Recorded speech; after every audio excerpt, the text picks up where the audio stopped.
Hey guys, a lot of people have been asking about my Intex Excursion number 5. They've been emailing me a lot of questions. I like that, keep those coming. But I decided to make a video for you guys to see exactly what you'll get if you buy this inflatable boat. So over here, this is actually the bag that the boat comes in. It's a pretty big bag. It's a big duffel bag, you can see. In any case, this is the size. I'd say it probably weighs about 35-40 pounds maybe. Let me just quickly show you what you'll be getting when you get your boat.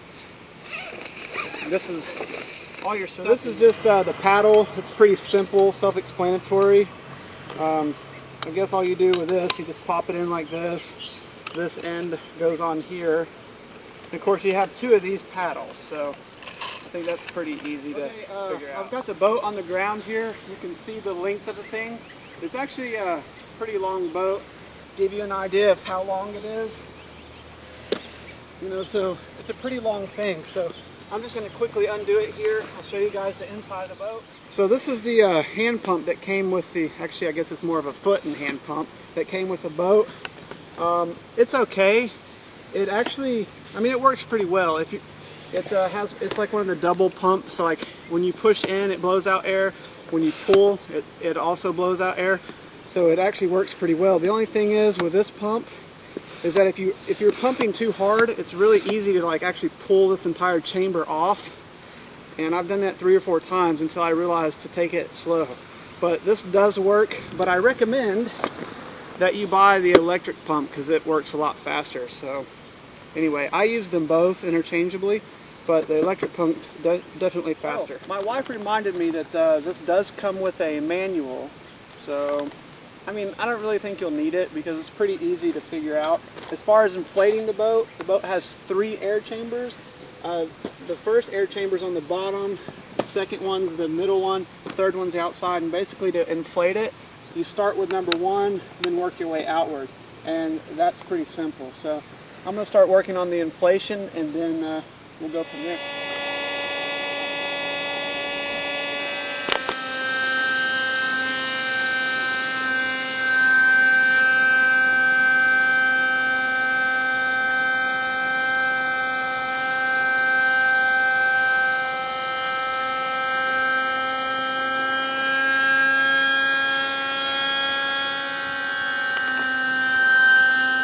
The boat inflated. I didn't go quite as stout as I would normally because actually I think it's getting ready to rain on me here. So anyway, you can see the 3 chambers are full. I wanted to show you the back of the boat right here. It actually, on some of the specs you might see online, it'll give you different numbers, but this is actually what the boat says. It's good for 1,000 pounds. You can put up to a 1.5 horsepower motor or engine, and it's also good for 5 people. Now 5 people is going to be a little too much, I think. But anyway, 5 people. And oh, let me show you this. It comes with a little bag that attaches on the inside of the boat, and in this bag, where is that little thing? It's got like this little measuring thing.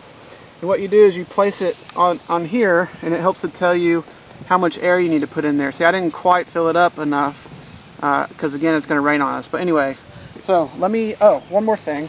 I'm going to show you this. It also comes with 3 seats that I've not inflated yet. I'll do that now, but it's got 3 seats. So let me get these inflated and I'll install them for you guys. You notice that I'm pumping up the seat with the hand pump. I actually think it's easier to pump it with the hand pump than the electric pump. It's, I don't know why, but it is. So in any case, go for it. This is the last, this is the center seat that I'm inflating here. And yeah, that's about it. So let me put this in the boat and then... Alright, so I got everything inflated. You can see there's 3 seats here. These are actually really comfortable, but again, it may not look as firm as it will be in real life because I didn't inflate it completely this afternoon. But anyway, it's got, of course, it's got the 2 oars that come with the boat. They're not really the best. And I mean, really, personally, I wouldn't want to row this boat all over the lake. But in any case, you can put the oar here. It's got a thing that goes in there, or back here. The boat also has 4 holders for fishing poles, which are pretty handy. They're, you know, you got 2 in the front seat and 2 in the back seat, and that's pretty nice. Let me show you real quick how big it is. If I were to stretch out, you know, it's pretty good size. I found that if two people are in the boat, pretty much one's on that end and one's on this end, your feet may meet just in the middle of the boat. So it's really good for two people. We've had 3 people on it, but for 2 people, great boat. So you've already heard me mention that I don't want to row the boat, so I actually bought myself a Minn Kota 30 Endura motor. It has 5 speed settings, a retractable handle. It's pretty nice. Also, it's got a flexible shaft, so if you hit rocks or big logs in the river, it'll bend a bit, it'll give.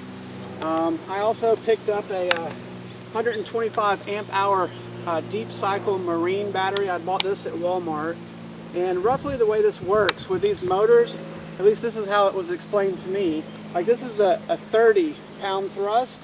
A 30 pound thrust pulls about 30 amp hours each hour on its highest setting. So if you get a 40 or a 50, it's going to pull 40 amps or 50 amps on the highest setting.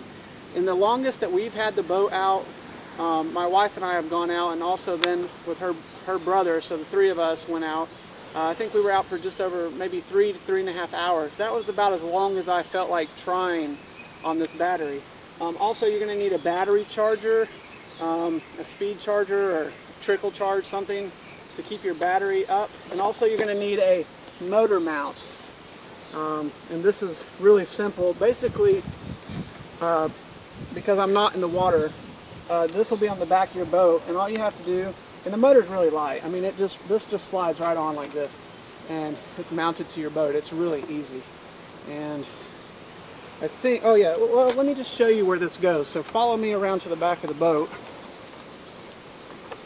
And the motor mount basically hooks in the back like that, and then you can just slide your motor down.